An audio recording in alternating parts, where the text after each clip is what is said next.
Hi, I'm Kalilah Reynolds, and welcome to another episode of JN Talking Wealth, brought to you by the JN Group. If you're interested in achieving financial freedom and building generational wealth, this is the program for you. Stay with us.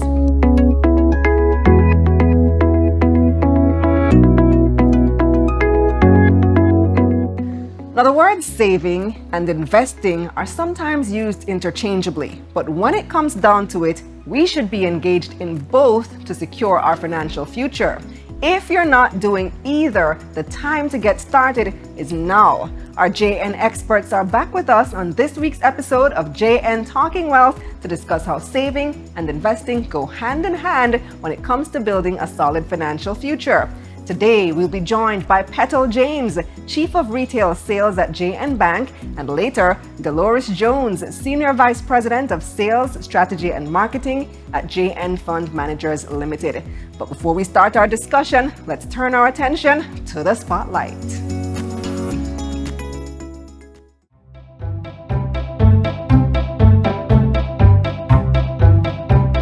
Well, the main thing stopping me at the moment would be shopping, like online shopping, because it's basically a drugs to me right now. Like, you just go online, you see something that you like, immediately I would want to buy it. So that would basically stop me from saving my money. Well, it stop me if I'm not working, right? So that would be the main thing. If I'm not working, yeah, that would stop me. Because of locking up job. Poverty. Not get enough pay. I work, but I not get the money I get in the night for save. I just hand to my out. So if I put a little thing in the bank, I have to go try it back again by the week for done. I have to send my child go to school and so I don't have no money for save. And things raise, every day things raise. Alright, the main thing is the bills.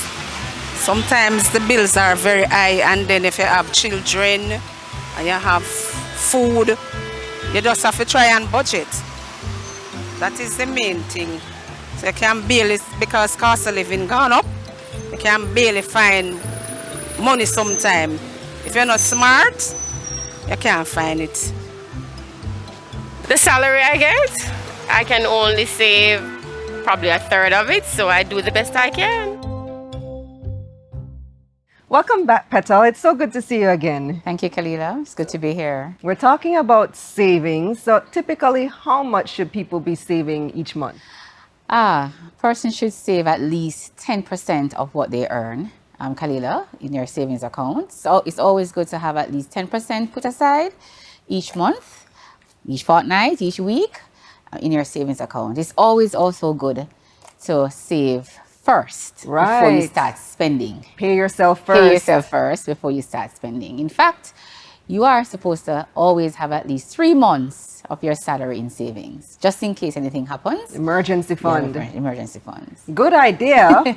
But in practice now, what do you say to people who I just don't earn enough to be able to put anything aside to save? I'm really living hand to mouth. That can be a constraint, but if you're deliberate about saving, it can happen.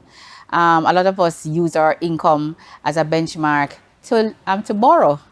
Yeah, it's the same thing that we should do. Use it to also save, no matter how small it is. Yeah, no matter how small it is. Yeah, the last time you were here, we did talk about borrowing. Yes. We spoke about debt. Yes. And if you are able to repay a loan, then you can pay yourself. There you right? go. and I find that when you pay yourself first Yes. and take it out before you pay any other bills, it becomes much easier. For you. You even forget that's there. You develop the habit of saving and you pay yourself first. Exactly. So tell me about some of the savings options available through JN Bank. Through JN Bank, we have our partner plan, the old adage partner plan, where you give your money to someone instead of giving your money to someone. Come on over to JN Bank and you can open your own partner plan, where it's for monthly, fortnightly, or weekly. We start at 14 weeks, as low as $1,000. As low as $1,000, you can start saving in your partner plan. So that would be $1,000 a week? $1,000 a week, $1,000 a month, $1,000 fortnight. Yeah. We also At have the end of the end of the period, you draw just at like the end of any the regular period, you get partner. your interest and you draw. Nobody walks away with your money. Right. Your money is safe in Jane Bank. You walk away with your own money plus interest. And we also have our gold How much interest do you saving. pay on that? Kalilah, we talk about interest off air. Okay. Because interest rate is really relative depending on, where you are in your band, in your partner plan. Ah, gotcha. Yes. We also have our gold saver account where you can start with as low as $100,000. It's actually a long-term savings account. We can offer you up to 30% interest, which is about 2.66% up to 5 years. We also have a 7-year plan. It actually forces you to save because you can't touch that money over the 5-year plan. Additionally, we also have an insurance side of it through our Jane Life Insurance sister company. Ah, interesting. Yes. So for the long-term plan, what if I have an emergency during that period and I do need to touch the money? If you touch it, there's a penalty. Okay, so you can get it back. You can get but it back, You pay a penalty. but you pay a penalty. All right, and that is great for, like you said, long-term options. Like if your child is going off to college in 5 Yes. years, You have a goal in mind, and so you keep it for up to the 5 years. you want or to save 7 your years. down payment for your house. There you go. Goal saver, Goal whatever your saver. goal is, Yes. your long-term goal. There you go, Kalilah. Perfect. So, all right. So you've already outlined some of the advantages of savings, but there are some disadvantages There too. are. What are There they? are. Because of its easy and accessibility of it, persons are quick to go and withdraw. I mean, for your savings account, we also give you a debit card. And so that's one disadvantage because it's so easily and accessible to you. Some persons just go and withdraw. Yeah. The other disadvantage, it could be because of its low interest rate type. Right. Of savings, and so it doesn't give you a higher return as investments do. Right, which So- we'll talk about shortly too. We should talk about shortly. So savings accounts have those kind of, because of its accessibility and also because of the low interest that you may earn on Right. it. Right. And it's all about measuring risk and reward. So Yeah. savings are very low risk. Very low risk. So you're going to get a relatively low reward Very as low well, reward as well. opposed to It's your money. investment, which is a little bit higher risk, but Yes. you'll get a higher reward. Certainly. So how can we actually make savings a habit? You have to be deliberate, Kalilah. It's very deliberate. You have to develop the mindset, to save every month, save every week, squander less. We need to squander less. Some persons, as soon as they get an increase in salary, they start spending more. And that's what the pundits say. The more you earn, the more you spend. What we need to do is start, cutting back or still living the same lifestyle, even though you have an increase in salary. One of the most important or effective way of developing that habit is to set up a standing order. Perfect. Yes. I was just Or going to ask you about that. Or a salary deduction from your salary. That forces you every month. So before you start spending on any expenditure or impulsive buying, it comes out and go to your savings account. How do I set up a standing order? You go to your bank. Your and online banking? Your online banking. You can also do an automatic debit from your online banking account. You can go to your bank, ask your bank to take it out every month on this particular day. So before you catch it, it comes over into your savings account. Perfect. Yes, that actually makes it so easy because you Yes. don't have to think about it. There you go. And so you don't have to touch it. Right. Before it comes out of your account. All right. Thank you so much, Petal. So we now know how we can start our savings plans with JN Bank. Thank you, Kalilah. Well, we've learned all about savings. Now we're going to learn about investing with Delories Jones from JN Fund Managers. Hi, Delories. Hi, It Kalilah. is so good to see you. The pleasure is actually mine to be here. Yes, so you talk about one of my favorite topics, which is investing. So let us start very basic. What is investing? Very good question, Kalilah.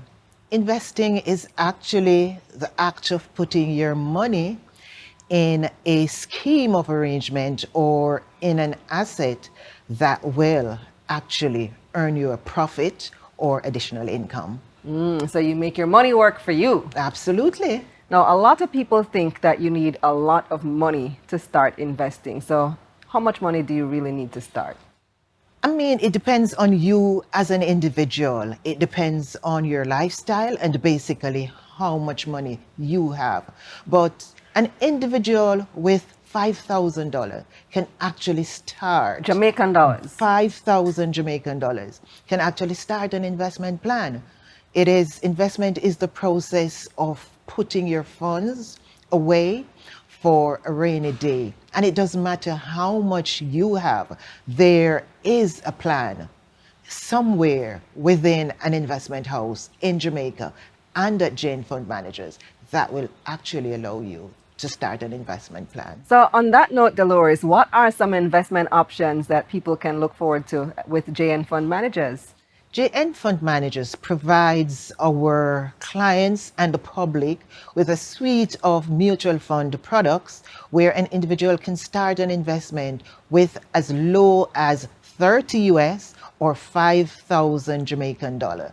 That can be placed in one of our mutual funds, which is expertly managed and which allows you the freedom of doing what you want to do to make more money so that you can actually invest in that mutual fund. Very affordable. So you've raised the concept of a mutual fund. Let's explain what a mutual fund is. Okay, so mutual funds are basically collective investment schemes. We would have heard about collective investment schemes in Jamaica.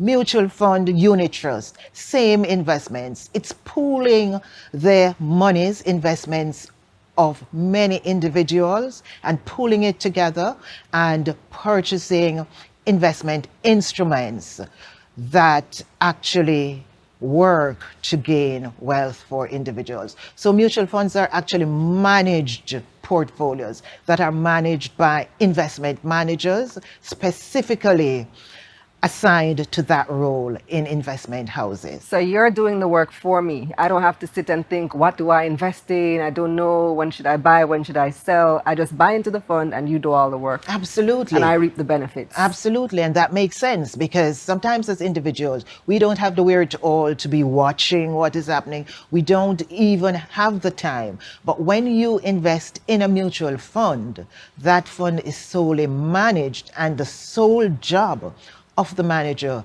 is to scout the world and look for the best investment options that will allow your funds to grow. So how do I know what investment option is right for me? It depends on you, Kalilah. No two individuals are alike. It depends on your risk appetite. It depends on your investment horizon. That is the time to meet your goal. It depends on your whole circumstances. So usually, in order to decide what is best for you, it is best to sit with an advisor, a licensed financial advisor, who will have that one-on-one consultation with you to find out where you are now in your life and where you want to go and how does your current circumstances fits into what you want to do. Right. So everything has pros and cons. Investing has risks. Absolutely. What are some advantages and disadvantages of investing? And I want to talk about the advantages first because for me, investment is actually a must. So with anything that's a must, there has to be advantages. When one invests, it allows you to actually build and grow your wealth. It allows you to meet your goals, achieve the goals that you have planned for in life. It allows you to plan for retirement. And in some instances, it allows a person to actually retire early. And it also will allow you to stay ahead of inflation. Yes. Investment, and I'm talking about advantages, and there are many, so I'll just narrow down a few. Investment also allows you to gain passive income. So income from multiple stream. Yes, to just sit down and collect. Well, I mean, once you're doing the right thing. So there are many advantages of investing and making the right investment decisions. And on the negative side, what are some of the disadvantages? Anything in life comes with a disadvantage. But for me, it's understanding what you are getting into. Some of the disadvantages that come on is when persons work with persons that are not working in their best interest. So you have high management fees, for example, that eats out in the funds that a person has to invest. You have sometimes the inefficient tax investments, because you always need to be in a position where your advisor is guiding you. Right. Yes, and sometimes another disadvantage is putting an individual in an investment that doesn't fit their risk appetite Right, yes. and doesn't stack up with your investment horizon. Yes. Yes, absolutely. So those are very important things for us to know. So can you offer any tips on how we can invest safely and wisely? Absolutely. Safely, come to Jane Fund Managers. Wisely, Come to Jane Fund Managers. wisely, come to Jane Fund Managers. But beyond that, investing safely and wisely. The first thing is understand what you're putting your money in. If you can't understand it, it's not for you. Understand what you are doing. Safely ensure that also you understand a risk-reward relationship. The higher the returns, usually the higher the risk. If you are an individual, based on your present situation, you're not able to take on a certain amount of risk and in your time frame. You need to be wisely informed so that you don't place your short-term investments, for example, in a long-term investment vehicle. So it is important that you get a good understanding of the type of instruments and how they align with your financial goals. Absolutely. Thank you so much, Dolores, for these insights. We really appreciate it. The pleasure was mine. Thank you. All right, so hopefully now you are fired up and excited about saving and investing. If you need further information about any of the products and services discussed in today's program, please contact the experts at JN Bank and JN Fund Managers. Also, visit jnbank.com and jnfunds.com to learn more about how their products and services can help you achieve your goals. Now it's time for our giveaway question. Are you ready? Okay. Give the names of 2 types of savings plans offered by JN Bank. Give us the names of 2 types of savings plans offered by JN Bank. Send your answers to jnmarketingpromotions@gmail.com, and the first person with the correct answer will receive a gift certificate valued at $50 US. Good luck! Now that's all the time that we have today on JN Talking Wealth. Remember to like, subscribe, and share this video, and of course, follow JN Fund Managers and JN Bank on all of their social media platforms. I'm Kalilah Reynolds. Until next time, take care.